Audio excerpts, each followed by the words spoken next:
Improvising using chord tones or arpeggios is a fundamental skill I'd highly encourage everyone to practice. But after a while, you may find that it feels a bit restrictive and doesn't really sound like the musicians that you admire. And this is where passing notes come in.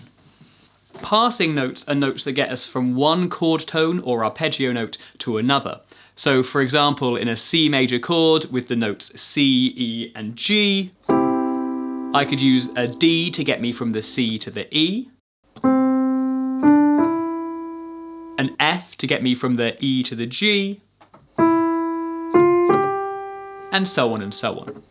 Now when you're thinking about passing notes, it's really important to make sure you know which key you're in. If you try using a C natural as a passing note on a B major chord, it might sound a little bit crunchy.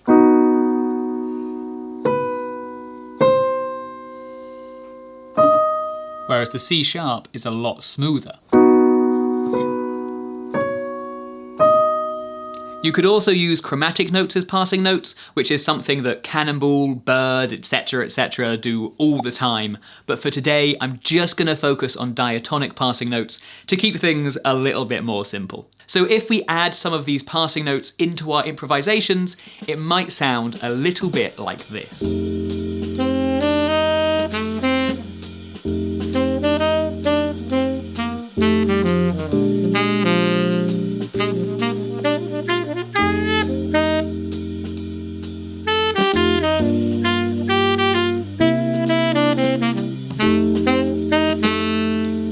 When you're practicing this, the most important thing is to make sure you're still thinking in terms of chord tones or arpeggios, and you don't use these passing notes as an excuse to switch back to thinking in terms of scales.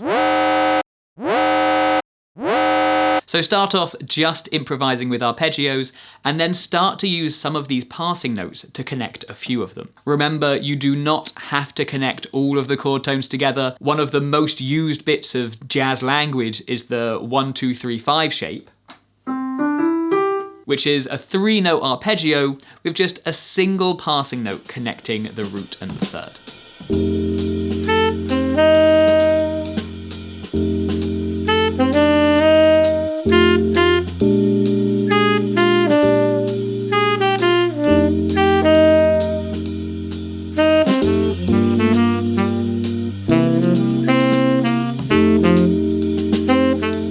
If you're finding this a little bit tricky, I'd really recommend not using any backing track or metronome and completely ignoring any sense of pulse or tempo.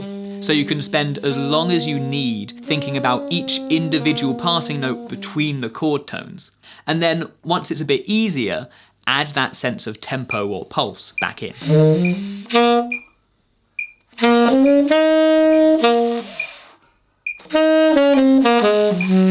Passing notes can also really help to smoothen that transition between chords, especially midway through a phrase. Walk from the chord tone you're on to a chord tone in the new chord.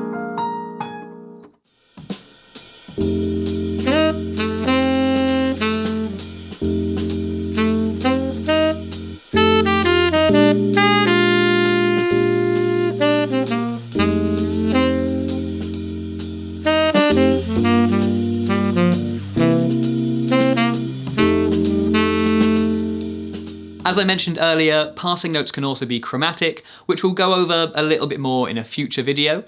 But for now, if you're feeling comfortable with chord tone or arpeggio-based improvisation, try adding in some of these diatonic passing notes, and listen as your improvisations get better and better.